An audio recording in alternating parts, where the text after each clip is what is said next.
বলবেন? এখন অবধিও আমরা আনুমানিক জানতে পারছি যে 20 থেকে 25 জনের মধ্যে এরকম একটা আনুমানিক আছে। আরও শুনছি অ্যারেস্ট করছে নাকি। কোথায় কোথায় টায়ার জ্বালিয়ে বিক্ষোভ দেখিয়েছেন আপনারা?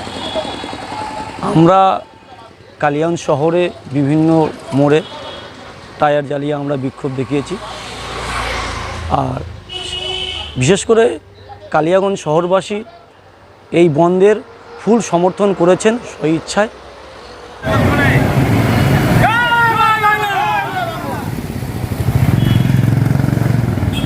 কি বলবেন? অ্যাকচুয়ালি জয় বাংলা যারা করে তারা তো তাদের মেরুদণ্ড বলতে কিছুই নেই, তাদের মেরুদণ্ডহীন তারা। আজকে যে এই আমাদের দিদিভাই এই এত বড় একটা ঘটনা ঘটেছে, তার বাড়িতেও তো নিশ্চয়ই মা বোন আছে এই জয় বাংলার ফ্যামিলিদের। তাদের যদি মেরুদণ্ড থাকতো তাহলে নিশ্চয়ই তারা এই মাঠে নামতো না। আচ্ছা, বন্ধ হলে তো সাধারণ মানুষ তো হয়রানির শিকার হবে। আপনি যে বন্ধ যে হারে করলেন, একেবারে গাড়ি ঘোড়া সব বন্ধ রেখেছেন।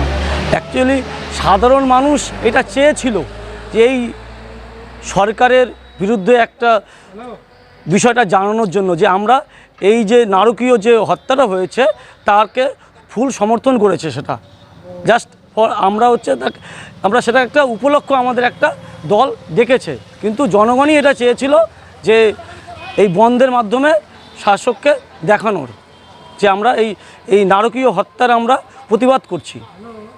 আপনারা school, college, post office, bank সব বন্ধ রেখেছেন? হ্যাঁ, এটা শিক্ষামূলক যেসব জায়গা আছে, মাস্টারমশাইরা, গার্জিয়ানরা সবাই মিলে এটা স্বইচ্ছায় বন্ধ করেছে। এটা সরকার বলছে যে সরকার যেরকমভাবে চাপ দিচ্ছিল তাদেরকে, কিন্তু সেটাকে উপেক্ষা করে যে ইচ্ছাকৃতই মাস্টারমশাইরা স্কুল খোলেনি।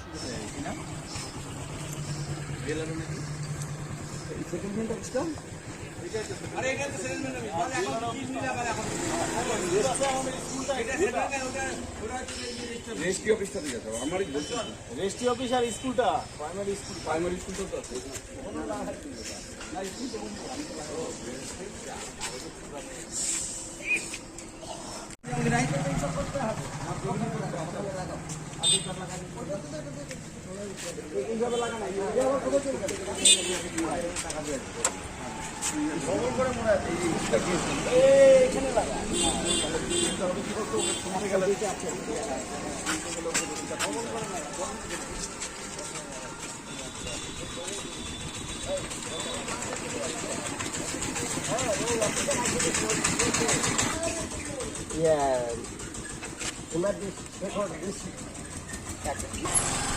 সামনে যাবো